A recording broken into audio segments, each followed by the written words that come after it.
കോട്ടയം തീക്കോയി മാർമല അരുവിയിൽ വീണ് 19-കാരൻ മരിച്ചു. തീക്കോയി മാർമല അരുവിയിൽ കാണാതായ യുവാവിന്റെ മൃതദേഹം കണ്ടെടുത്തു. മാർമല അരുവി സന്ദർശിക്കാനെത്തിയ ഹൈദരാബാദ് സ്വദേശി നിർമ്മൽ കുമാർ ബെഹ്റയാണ് മരിച്ചത്. കോട്ടയം തീക്കോയി മാർമല അരുവിയിൽ കുളിക്കാനിറങ്ങിയ യുവാവ് മുങ്ങി മരിച്ചിട്ടുണ്ട്. കേരളത്തിലെ കോട്ടയം ജില്ലയിൽ ഈരാറ്റുപേട്ടയിൽ നിന്നും ഏതാനും കിലോമീറ്റർ അകലെ സ്ഥിതി ചെയ്യുന്ന ഒരു വെള്ളച്ചാട്ടമാണ് മാർമല വെള്ളച്ചാട്ടം.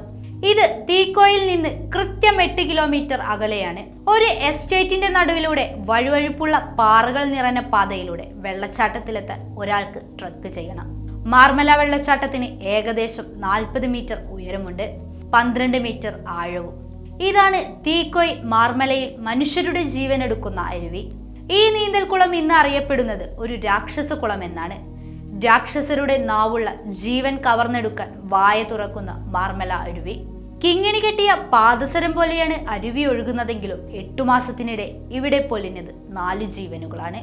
മരിച്ചവരിൽ നീന്തൽ അറിയാവുന്ന നേവി ഉദ്യോഗസ്ഥർ വരെ ഉൾപ്പെടുന്നു. പരിചിതമില്ലാത്ത ഈ വെള്ളച്ചാട്ടം കാണാനും ഇതിൽ നീന്താനും അയൽ സംസ്ഥാനക്കാരായ വിനോദസഞ്ചാരികൾ എത്തുമ്പോഴും വേണ്ടവിധം നിയന്ത്രണമൊരുക്കി സുരക്ഷാ സംവിധാനങ്ങൾ നൽകാത്തത് സഞ്ചാരികളെ മരണത്തിലേക്ക് തള്ളിവിടുന്നു. ഹൈദരാബാദ് സ്വദേശി നിർമ്മൽ, നേവി ഉദ്യോഗസ്ഥൻ അഭിഷേക്, ബാംഗ്ലൂർ സ്വദേശി അഫ്ലേഷ്, തമിഴ്നാട് സ്വദേശി മനോജ് കുമാർ. ഇങ്ങനെ തീക്കോയ് മാർമല അരുവിയിൽ മുങ്ങി മരിച്ചവരുടെയും അപകടത്തിൽപ്പെട്ടവരുടെയും പേരുകൾ നീളുന്നു. നീന്തൽ അറിയാമെന്ന ധൈര്യവുമായി ഇറങ്ങി അപകടത്തിൽപ്പെടുന്നവരാണ് ഇതിൽ ഏറിയ പങ്കു. അരുവിയിലെ ചിലയിടങ്ങളിൽ തണുത്ത ജലനിരപ്പിൽ ഇറങ്ങുമ്പോൾ കാൽ മരവിച്ചു മുങ്ങിപ്പോകും. ഇതാണ് പലപ്പോഴും ഒരു മരണക്കയമായി മാറുന്നത്.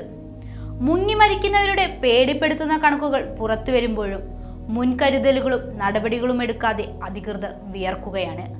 നിരവധി വിനോദസഞ്ചാരികൾ ക്രിസ്മസ് ആഘോഷങ്ങൾക്ക് എത്താനിരിക്കെ ക്രമീകരണങ്ങൾ ഒരുക്കാനാവാത്ത പരിഭ്രാന്തിയിലാണ് അധികൃതരും ഇവിടത്തെ നാട്ടുകാരും.